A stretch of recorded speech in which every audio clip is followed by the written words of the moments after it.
इनसे पूछो, यादव है 2-4% और मुसलमान है 20%, तो इनको गुलामी पसंद है, इनको आजादी नहीं पसंद है। आपने कैसे कह दिया कि मुसलमान गुलाम है? ये इस देश का मुसलमान गुलाम नहीं हो सकता और इस देश के मुसलमान जो है सत्तावर है। हर कर्म अपना करेंगे ए वतन तेरे लिए, दिल दिया है जा भी देंगे ए वतन तेरे लिए। हिंदू मुस्लिम सिख ईसाई हम वतन हम नाम है, जो करे इनको जुदा मजहब नहीं इल्जाम है। तो पहले जनता सवाल पूछती थी विकास का, अब जनता विकास का नहीं पूछती है सवाल। अब जनता जो है जात का सवाल पूछती है। गुलाम कहाँ से गुलामी? हमने किसकी गुलामी करी? हमने किसकी गुलामी करी? ये आपके गुलामी में हमने किसकी गुलामी? और 18% मुसलमानों का वोट हमेशा लेते रहे और कभी मुसलमानों को आगे नहीं किया। भाजपा का डर दिखा करके मुसलमानों के वोट से अपनी सरकार बनाते रहे, लेकिन मुसलमानों के हित की बात कभी इन लोगों ने नहीं किया। कि 90 से लेकर के कोई खुश हुआ तो पार्क बनवा दी, कोई खुश हुआ तो अपनी मूर्ति बनवा ली, कोई खुश हुआ तो जो चाहा वो कर लिया। मुसलमान को टारगेट बना करके अब वो दिन बीत गया जब पसीना गुलाब। बिहार विधानसभा का चुनाव होना है और चुनाव से पहले बयानबाजी तेज हो गई है। पक्ष विपक्ष एक दूसरे पर वार पलटवार कर रहे हैं। कोई कह रहा है कि एनडीए की सरकार आएगी तो चीजें बेहतर नहीं रहेगी, तो वहीं कहा जा रहा है कि अगर महागठबंधन की सरकार आएगी तो फिर से जंगल राज आ जाएगा। बयानबाजी तेज हो गई है। इसी पर बात करने के लिए हमारे साथ लखनऊ की जनता से जानेंगे कि आखिर उनकी क्या राय है और किसकी सरकार बन रही है और किसकी सरकार बेहतर है, कौन अच्छा काम कर रहा है। क्या लगता है इस बार बिहार में चुनाव होना है और चुनाव से पहले बयानबाजी तेज हो गई है। अब आरजेडी के जो नेता हैं वो कह रहे हैं कि एनडीए का काम नहीं अच्छा हो रहा है, जो बिहार का बजट है वो गुजरात पे खर्चा हो रहा है। आप कैसे देखते हैं सब? देखिए, चुनाव पीरियड है, सारी राजनीतिक पार्टियां एक दूसरे के ऊपर कोई न कोई ब्लेम लगाती है और वो कोई न कोई आक्षेप नहीं करेगी तो कम से कम उसको वोट कैसे मिलेगा। लेकिन बिहार की जनता को मालूम है, बिहार के पूरे भारत की जनता को मालूम है कि कौन हमारे सुख दुख में हमारे उनका काम करेगा, उसी आधार पे वो वोट कर रही है। और उसमें भारतीय जनता पार्टी सबसे नंबर 1 स्थान पे है और भारतीय जनता पार्टी की सरकार वहां पे पूर्ण बहुमत की बनेगी। आपको हम आपके चैनल के द्वारा बता दे रहा हूँ, 14 तारीख को मैं आपको मिठाई खिलाऊंगा। तो 140 से 160 सीटें भारतीय जनता पार्टी को मिलने जा रही है। भारतीय जनता पार्टी, क्योंकि इन लोगों के कुशासन से वहाँ की जनता त्रस्त हो चुकी है। वो जान रही है कि अगर इनको दोबारा फिर हमें ले आए तो बताइए, जो कक्षा 8 पास 9 पास व्यक्ति वो प्रदेश की राजनीति को कहाँ तक ले जाएगा। और वो उनके यहाँ सिर्फ परिवारवाद है और कोई वहाँ बिहार में कोई ऐसा आज तक कोई यादव नहीं मिला, पिछड़ी जात का नेता नहीं मिला। और 18% मुसलमानों का वोट हमेशा लेते रहे और कभी मुसलमानों को आगे नहीं किया। चाहे सपा हो, चाहे ये वो राजद हो, चाहे कांग्रेस हो, ये लोग सिर्फ मुसलमानों को भाजपा का डर दिखा करके, भाजपा के वोट बैंक से अपना भाजपा का डर दिखा करके मुसलमानों के वोट से अपनी सरकार बनाते रहे, लेकिन मुसलमानों के हित की बात कभी इन लोगों ने नहीं किया और उनको सिर्फ दबा के रखा। ना उनको कभी उप मुख्यमंत्री बनाया, ना कुछ कोई विशेष पद दिया। इसलिए वहाँ की जनता बिल्कुल इनसे त्रस्त हो चुकी है और इनका बिल्कुल सफाया हो जाएगा। अब आप देख लीजिए कांग्रेस सवाल है सम्राट चौधरी, उन्होंने केसारी लाल को बताया नाचने वाले को टिकट दे दिया। क्या लगता है इस तरह से कहना चाहिए, बयान देना चाहिए? देखो आरोप प्रत्यारोप लगाने चाहिए, लेकिन इस तरह प्रत्याशी के ऊपर नहीं लगाने चाहिए। अब केसारी लाल जी ने भी कुछ कहा होगा, क्योंकि वो भी हम उनके भी बयान देख रहे हैं, उलूल उलूल के आ रहे हैं और उनको भी अपनी गरिमा को रखना चाहिए और सम्राट चौधरी को भी रखना है। सम्राट चौधरी एक सम्मानित राजनीतिक परिवार थे, उनके पिताजी शकुनी चौधरी जी भी वहाँ के मंत्री और कई बार के वो विधायक रहे हैं और वो सब अपनी अपनी सिमरोटियां सेक रहे हैं। बीजेपी की बात की जाए तो रवि किशन, मनोज तिवारी, निरहुआ ऐसे जो हैं जो भोजपुरी से ही आए हैं, इंडस्ट्री से आए हैं। लेकिन अगर केसारी आते तो उनको कह देना कि नाचने वाले टिकट दे देना। तो क्या लगता है इस तरह से बयान से तो बचना चाहिए ना? नहीं, ऐसा नहीं। देखो, हमाम में अगर देखा जाए तो सारी पार्टियां नंगी हैं। हम भाजपा का में होते हुए भी हम आपको कह रहा हूँ कि भाजपा में नहीं है। और तमाम ऐसे लोग हैं जो कि अयोग्य टाइप के हैं और उनको सिर्फ उनके फिल्म इंडस्ट्री की शोहरत की वजह से उनको टिकट दे दिया गया और उनको राज्यसभा सदस्य और सांसद बना दिया गया। ये किसी के ऊपर खैर नहीं लगाना चाहिए, ये गलत परंपरा है। और लेकिन अब चुनाव में लोगों का अपना मत है, अपना कहते रहते हो सोचते कि इससे उनको पॉपुलैरिटी नहीं बढ़ेगी, तो इससे उनको वोट नहीं मिलेगा। वोट तो तुम्हारे काम से मिलेगा, जो तुम जनता के बीच में करोगे। हम किसी के ऊपर कोई लगा दें, वो जनता जान रही है ना कि वो नाचने वाले हैं कि कूदने वाले हैं, वो तो निर्णय जनता करेगी। और इस लोकतंत्र में जनता सर्वोपरि है और जनता जिसको चाहती है उसको सर पे बैठाती है, जिसको चाहती है उठा करके जमीन में पटक देती है। और इसके विषय में गणना नहीं करनी चाहिए। और इसके किसी को पक्ष विपक्ष को कोई भी हो, हर आदमी अपना स्वतंत्र है, लोकतंत्र है, हर व्यक्ति लड़ने को लिए स्वतंत्र है। कोई भी चुनाव लड़ सकता है। और एक नाचने वाला एक ट्रांसजेंडर भी लड़ सकता है, एक गांव का गरीब भी लड़ सकता है। ये लोकतंत्र, यही अब भारत के लोकतंत्र की खूबसूरती है, जो कि इसमें सबको अपना अपना संविधान में वो दिया गया। और भी लोग हम बात करते हैं। तेजस्वी के भाई तेज प्रताप, बयानबाजी जो हो रही है ऐसा लग रहा है कि दूरियां बढ़ रही हैं। उनसे सवाल किया गया कि तेजस्वी को जननायक बता रहे हैं। मीडिया ने जो सवाल किया तो उन्होंने कहा कि लालू यादव जननायक हो सकते हैं, लोहिया जी जननायक हो सकते हैं, लेकिन तेजस्वी नहीं हो सकते, क्योंकि वो अपने बलबूते पर नहीं, वो हमारे पिताजी के बलबूते पर है। तो क्या लगता है जो बयानबाजी हो रही है इससे दूरियां, क्या इससे चुनाव में भी नुकसान होगा, क्योंकि अलग पार्टी भी बना ली है? देखिए, आप अक्सर किसी भी कालखंड का आप देख लीजिए, रेता से उठा करके और आज के मध्य द्वापर को उठा करके देखिए, हमेशा जंग जो है धारा के मध्य होता है। पार्टी बना लेना, पार्टी का अस्तित्व स्थापित कर देना, पार्टी के पॉलिसी को समाज के गले में उतार देना, पॉलिसी को उसके लक्ष्य तक पहुंचा देना, ये अलग अलग विशेषता है। रह गया सवाल जननायक का, तो अभी वो नौजवान है। निश्चित तौर पर मैं मानता हूं कि पॉलिटिकल परिवार में वो पैदा था, तो मैं ये तो नहीं कह सकता कि उनके पास अनुभव और तजुर्बा की कमी है।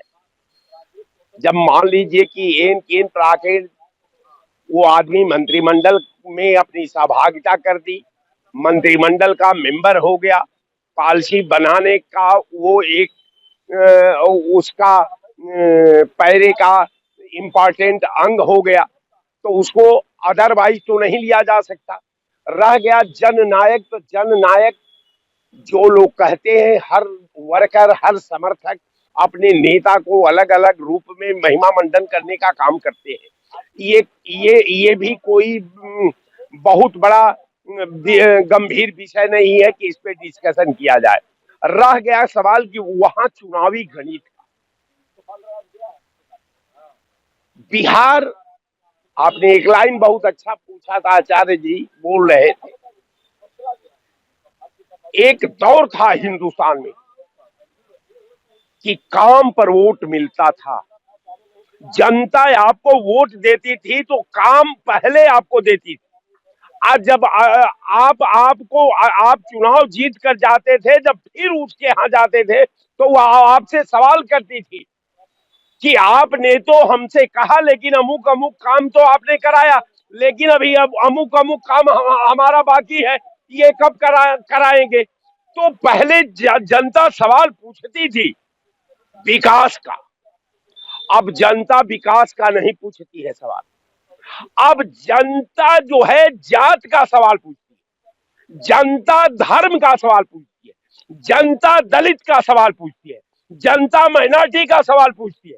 जनता अपना पराया का सवाल पूछती है। 90 के दशक के बाद विकास का जो कोठरी थी उसमें ताला लग गया हिंदुस्तान के। किसी भी सुबह को उठा करके आप देख लीजिए कि 90 से लेकर के कोई खुश हुआ तो पार्क बनवा दिया, कोई खुश हुआ तो अपनी मूर्ति बनवा ली, कोई खुश हुआ तो जो चाहा वो कर लिया। लेकिन 90 के बाद के दशक से मैं उत्तर प्रदेश की दहलीज में खड़ा हूं, मैं हिंदुस्तान की पटल पर हूं।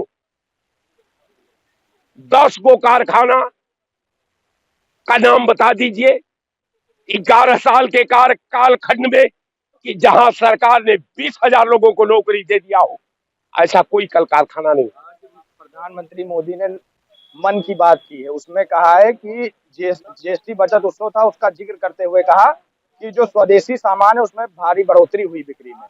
क्या लगता है आपको, हुई बढ़ोतरी जो स्वदेशी चीजें हैं? बिल्कुल स्वदेशी,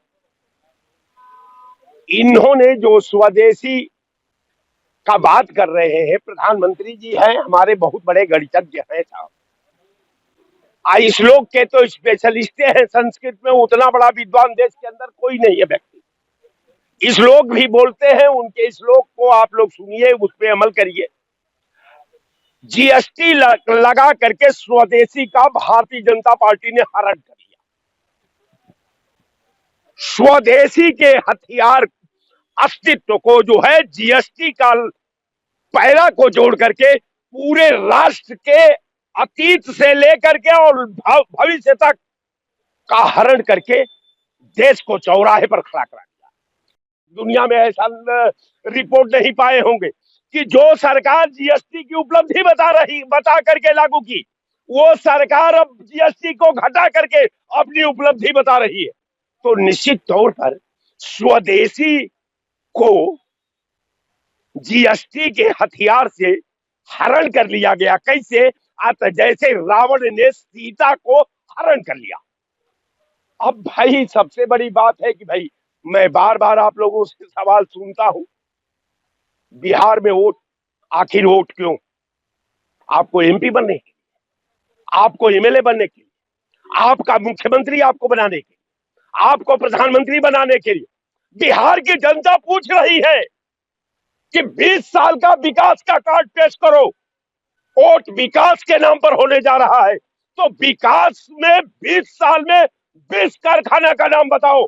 आपने माइंस बेच दिया, आपने स्टील प्लांट बेच दिया, आपने सारा कल कारखाना बेच दिया, और जो बचा उसको हिंदू और मुसलमान में बांट दिया। तो आपके पास तो कुछ बचा नहीं। अब रह गया सवाल कि इनके नाटक को करने दीजिए। वहां दलित पूछ रहा है कितने कॉलेज बना दिए, वहां मेडिकल कॉलेज कितने बनाए, वहां स्टील प्लांट कितने बैठाए, वहां लोहा प्लांट कितने बैठाए, वहां कार्बन प्लांट कितने बैठाए, वहां कितनी माइंसें बेची। ये सवाल बिहार में पूछा जा रहा है। कहने का मेरा मतलब कि वहां जो स्थितियां है साहब, कि केवल जो है, जो भी मामला चल रहा है इधर, सवाल इस बात का है कि लोकतंत्र नंगा हो रहा है, हमारे अस्तित्व का छीनहरण हो रहा है। अब मैं जात का नशा में मैं पी करके और पूरा देश झूम रहा है, उसको ये भी पता नहीं कि अगर सिस्टम का छीनहरण हो रहा है, अगर सिस्टम बिगड़ रहा है, अगर संविधान पर हमला हो रहे हैं, देश की एकता पर हमला हो रहे हैं, महिलाओं के अस्मत पर हमला हो रहे हैं, बच्चों के भविष्य पर हमला हो रहे हैं, तो ये देश कहां खड़ा रहेगा? आज सबसे बड़ा इंपॉर्टेंट सवाल है कि ये देश कहां खड़ा रहेगा। रह गया सवाल मुसलमान देश का, समाज का है ना देश का। मुसलमान को टारगेट बना करके अब वो दिन बीत गया जब पसीना गुलाब था। पहले लोग बचते थे, लेकिन आज की जो स्थितियां हैं साहब, भारतीय जनता पार्टी या जो उसके साथ जितनी पार्टियां हैं, सबका अंत होने की शुरुआत बिहार की सरजमी से जनता ने फाइनल कर लिया है। 14 तारीख को 200 सदस्यों का भारी प्रचंड बहुमत के साथ बिहार में इंडिया गठबंधन की सरकार बनने जा रही है, और वहीं से भाजपा की उल्टी गिनती शुरू हो जाएगी। जय हिंद। और भी तमाम लोग हैं, हम बात करेंगे। क्या लगता है इस बार बिहार का क्या माहौल है? बिहार का माहौल है कि नीतीश कुमार जो केंद्र में सरकार भी चला रहे हैं, प्रदेश में सरकार चला रहे हैं, जनता वहाँ की चाह रही है कि कम से कम परिवर्तन वहाँ होगा। प्रधानमंत्री हम बनेंगे, मुख्यमंत्री नहीं बन पाएंगे तो प्रधानमंत्री बन पाएंगे जीत होने पर।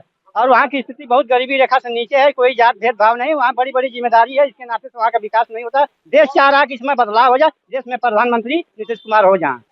प्रधानमंत्री नीतीश कुमार हो जाए। गठबंधन में है, जब वहाँ की सरकार जीतेंगे बनेंगे तो उसके अनुसार से वो वहाँ भी पहुँच सकते हैं, पहुँचने का चांस है उनको। मंत्री बनेंगे प्रधानमंत्री? मुख्यमंत्री का जब सीट जीतेंगे तो बनने का चांस है, वो सरकार चला रहे हैं देश में, वहाँ चाह रहे हैं कि देश का विकास हो, वहाँ की जनता चाह रही है कि ये मुख्यमंत्री बने और देश में प्रधानमंत्री बनने का अवसर है, बन सकते हैं। आप चाहते हैं क्या बने? हाँ हाँ बिल्कुल चाहते हैं, उन्हीं के बनने से ही शांति बन सकती है, जात भेदभाव बन सकता है, खत्म हो सकता है और वहाँ का अच्छा विकास होगा। वहाँ गरीबी इतना ज्यादा हो चुकी है कि वहाँ बड़ी बड़ी लगान है, देश में बड़ी बड़ी जमीनों का लगान जो जा रही थी वो है, आज भी देखिए निजीकरण हो रहा है, जो सरकारी विभागों को प्राइवेट में किया जा रहा है, बच्चों को नौकरी नहीं मिल रही है, सरकारी भारत सरकार चाहे प्रदेश सरकार नहीं मिल रहा, इसके कारण से इस समय स्थितियाँ उन्हीं का है। तेज प्रताप तेजस्वी, तेज प्रताप अलग हो गए, क्या लगता है तेजस्वी परिवार का जो ये है मामला कि आपस में नहीं बनना, वो अलग पार्टी बना लिए हैं, तो क्या लगता है इससे उनको नुकसान होगा तेजस्वी को? देखिए, ये जो है लालू प्रसाद यादव की और यहाँ मुलायम की शिवपाल जी ने भी यहाँ पार्टी बनाई थी और वहाँ जो तेजपाल यादव ने भी पार्टी बनाई है, तो केवल एक जनता का बेवकूफ बनाने का तरीका। और रह गया है बिहार में, ये पूछ रहे अभी अगले वक्ता बोल रहे थे कि जो है बिहार में जनता सवाल पूछ रही, बिहार में एक सवाल जो है जनता ये भी पूछ रही कि लालू यादव, राबड़ी यादव, तेजस्वी यादव और जो है मीसम भारती, प्रियंका भारती का एक ही परिवार के 5 लोग रहेंगे और जात ओबीसी एससी माइनॉरिटी में कोई नहीं। यही बिहार के अंदर जब मुसलमान मुख्यमंत्री रामविलास पासवान ने कहा था कि मुसलमान को मुख्यमंत्री बनाइए, लालू प्रसाद ने दोबारा चुनाव करा दिया था, मुसलमान को मुख्यमंत्री नहीं बनने दिया था। ओवैसी को इन लोग कहते हैं बीजेपी बी टीम, और नीतीश कुमार के साथ 2-2 बार जो है सरकार लालू यादव तेजस्वी यादव भी चला चुके हैं, अपना को नहीं कहते। रह गया सवाल, बिहार की एक क्रांतिकारी धरती जनता है, कांग्रेस जो है उत्तर प्रदेश में सपा की ऑक्सीजन से जी रही, बिहार में जो है लालू की ऑक्सीजन से जी रही, नाचे के नहीं तो आंगन टेढ़। बिहार की जनता मूर्ख नहीं है, बिहार से क्रांति पैदा हुई थी, वो समझ रही दिशा और दशा। लालू प्रसाद को अगर मुख्यमंत्री हम बनाएंगे तो जंगल राज कायम होगा। भारतीय जनता पार्टी ने अगर कहा है सबका साथ, सबका विकास, सबका विश्वास, सबका प्रयास, एक चैनल पर हम आपके बड़ी जिम्मेदारी से खुशामद करना चाहते।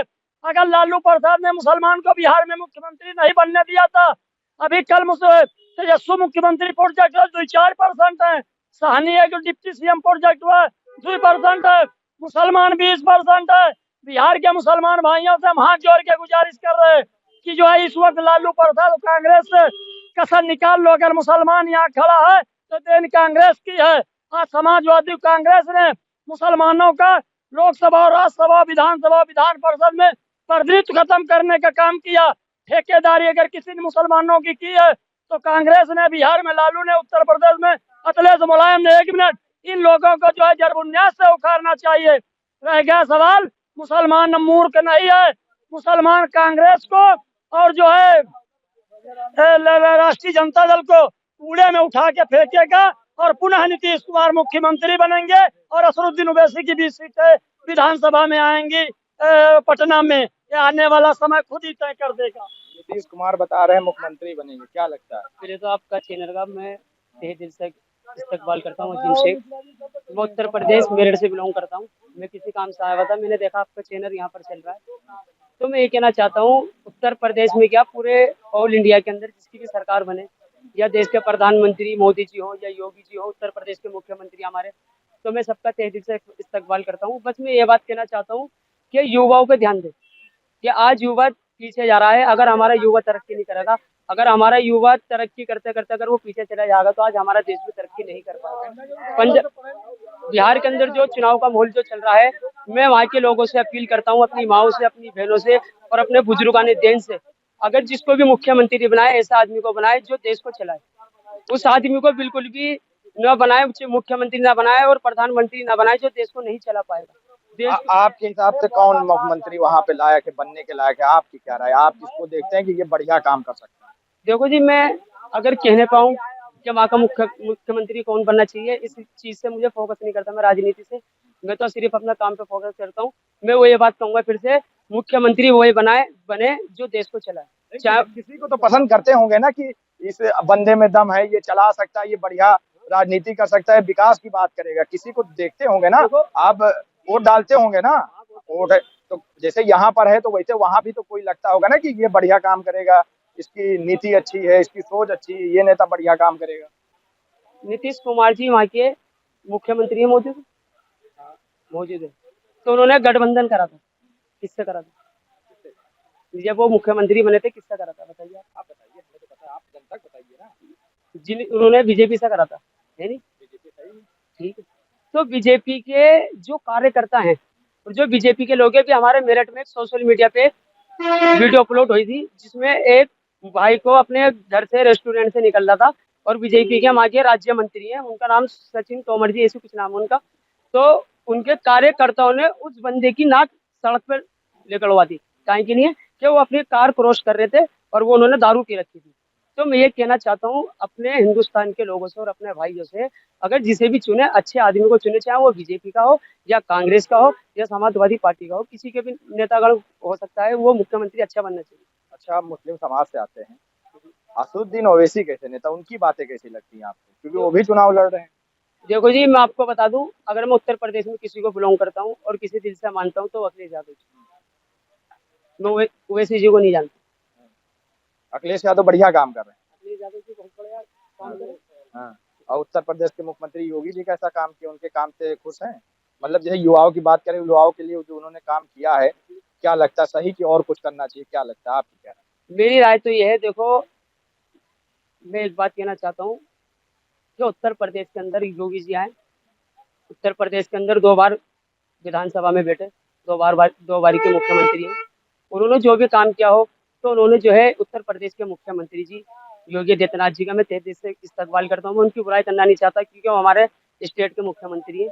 क्योंकि अगर मैं बुराई करूंगा ऐसा होगा, मेरा नाम पता चलते के साथ ही मुझको मुकदमा लग दिया जाएगा, ठीक है नहीं, और फौरन मुझे उठा दिया जाएगा, मुझे जिला बदर कर दिया जाएगा। तो मैं इस मारे किसी की बुराई नहीं करना चाहता। क्यों? हमारा ईमान हमें नहीं सिखाता हम किसी की बुराई करें। हमारा ईमान हमें ये नहीं सिखाता कि हम हिंदू मुस्लिम भाई बांटे। क्योंकि आज जो देश को जो बांटने की कोशिश कर रहे हैं, आज मैं बता दूं आपको, वो बीजेपी के लोग कर रहे हैं। हिंदू मुस्लिम एक मिनट, इनसे पूछो, यादव है 2-4% और मुसलमान है 20%, तो इनको गुलामी पसंद है, इनको आजादी नहीं पसंद है। रह गया है सवाल उत्तर प्रदेश में आज लगा के नाहिद हसन से आजम खां, इरफान सोलंकी, रिजवान जहीर, शाहिद बेग, अब किस किस मुसलमान का साथ ऐसे मुसलमान है जिसको समाजवादी पार्टी ने अभी तक जो है तेज के पत्ता करी से चूसा। हम कहते हैं मुसलमान को क्यों नहीं हिस्सेदारी? एक मिनट, हम कहते हैं क्यों नहीं नेता, हम कहते हैं क्यों नहीं नेता विरोधी दल, नेता विरोधी दल क्यों नहीं आप बना रहे मुसलमान को? आप पीडीए का नारा देते हो और नेता विरोधी दल बाबा माता प्रसाद पांडे को बना रहे हो। यही कांग्रेस में देख लीजिए, लोकसभा में नेता विरोधी दल राहुल गांधी, राज्यसभा में नेता विरोधी दल अर्जुन कुमार खड़गे अनुसूचित जाति के राष्ट्रीय अध्यक्ष, उत्तर प्रदेश में अजय राजी प्रदेश अध्यक्ष, अविनाश पांडे जी प्रभारी। अब मुसलमान इनके पास कौन है? और एक मिनट, और बाद में रोना रोते कि ईवीएम खराब, वो खराब। तुम्हारे पास वोट का जाति समीकरण कौन से? पहले इसका तुम्हें स्पष्टीकरण दो। और बिहार में, उत्तर प्रदेश में जाति समीकरण पर चुनाव होता है, उत्तर प्रदेश में जाति समीकरण पर चुनाव हो रहा है। और जो लोग जाति समीकरण पे नहीं चलेंगे उत्तर प्रदेश में कामयाब नहीं हो पाएंगे। जैसे इन्होंने भाई साहब ने कहा है कि मुसलमानों को गुलामी पसंद है, ये बात किया आपने। हिंदुस्तान के अंदर आप मुझे बताइए कि मुसलमान कहाँ से गुलाम है? आज हिंदुस्तान जो चल रहा है, वो मौजूदा इस टाइम जो चल रहा है, जो जितने भी मुसलमान के युवा है या बुजुर्ग आने देन है, आज मुसलमानों की वजह से देश चल रहा है। उठा के देख लिए पुराने इतिहास, उठा के देख लिए इंडिया गेट पर अगर पत्थर लगा हुआ है और सबसे ज्यादा उसके अंदर अगर नाम लिखा हुआ तो किसका लिखा हुआ है? मुसलमानों का नाम लिखा। आपने कैसे कह दिया कि मुसलमान गुलाम है? ये इस देश का मुसलमान गुलाम नहीं हो सकता और इस देश के मुसलमान जो है सत्तावर है।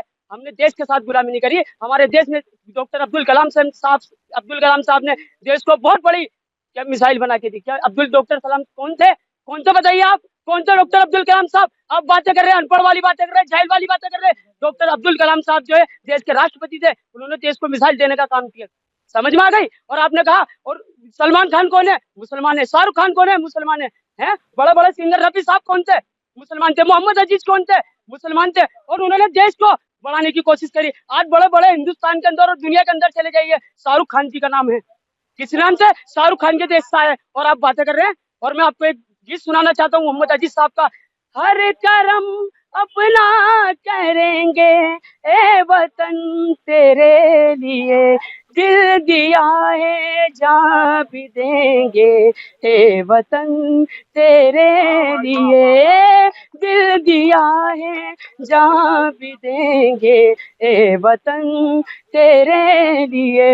हिंदू मुस्लिम सिख ईसाई हम वतन हम नाम गए, जो करे इनको जुदा मजहब नहीं इल्जाम है। हम जिएंगे और मरेंगे ए वतन तेरे लिए।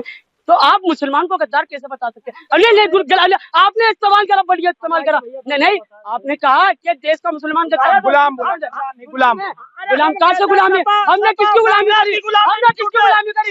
ये आपके हमने किसकी गुलामी नहीं करी? हमने किसकी गुलामी नहीं करी? और सुन लो मेरी बात, मुस्लिम लीग पार्टी को कांग्रेस ने ही खत्म किया था। इंडियन मुस्लिम लीग पार्टी को कांग्रेस ने ही खत्म किया था। आप बीजेपी वाले बोल रहे हैं, आप बीजेपी वाले, अभी आप बीजेपी के कार्यालय और आप बातें कर रहे हो मुफ्ती की। आपने मुसलमान को बता दिया गुलामी कर रहा है। मुसलमान कैसे गुलामी कर सकता? यहाँ पर हमने तमाम लोगों से बात की, तमाम लोगों ने अपनी अपनी बात रखी। और बिहार इलेक्शन की बात की जाए या यूपी की बात की जाए, तमाम मुद्दे थे जिस पर हमने उनसे बात की और सभी ने अपनी अपनी बात रखी।